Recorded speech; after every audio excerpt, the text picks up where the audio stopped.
আপনি তো ক্যাম্পাসের পরিবেশের খবরাখবর রাখছেন, ক্যাম্পাসের সার্বিক পরিবেশের খবর জানাবেন। আর ভোট গণনার কোনো খবর কি আপনার কাছে রয়েছে কিনা?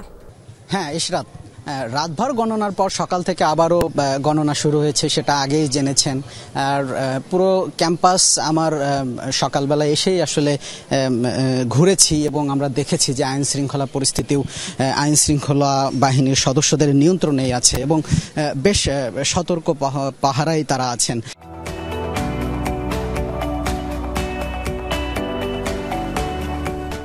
এবং সিনেট ভবনের বাইরের এই মুহূর্তের দৃশ্যটাও অনেকটা সেরকম। আইন শৃঙ্খলা বাহিনীর যেসব সদস্যরা আসলে রাতভর এখানে দায়িত্ব পালন করেছেন, তারা বাইরে অবস্থান করছেন। তারাও আসলে অনেকটা ক্লান্ত শ্রান্ত অবস্থায় এখন যে যার জায়গায় অবস্থান করছেন, চেয়ারে বসে আছেন, বেশ যেহেতু তারা রাতভরই এখানে অবস্থান করেছেন। তবে আমরা কর্মকর্তার সাথে কথা বলছিলাম, তিনিও আসলে বলছিলেন যে জাকসু নির্বাচনকে কেন্দ্র করে যেন কোনো অনাকাঙ্ক্ষিত ঘটনা না ঘটে, অন্তত ফল প্রকাশের আগ পর্যন্ত সে বিষয়ে তারা সচেষ্ট আছেন।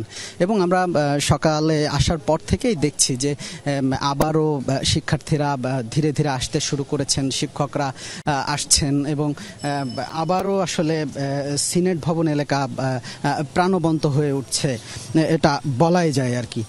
তবে গতকাল ৯টা থেকে আসলে যে ভোট গ্রহণ শুরু হয় এবং বিকাল ৫টা পর্যন্ত সেই ভোট গ্রহণ চলে, এরপরও যারা লাইনে ছিলেন তারাও তাদের ভোট শেষ করেছেন। অনেক জায়গায় 6:30 পর্যন্ত ভোট হয়েছে, আমরা এমনটাও আগেই জেনেছি আমাদের নিউজ থেকে। এবং নানা অভিযোগে আসলে যারা নির্বাচন থেকে সরে দাঁড়িয়েছেন তাদেরকে আসলে এই মুহূর্তে এই সিনেট ভবন এলাকায় দেখা না গেলেও আইন শৃঙ্খলা বাহিনী বেশ তৎপরই আছেন।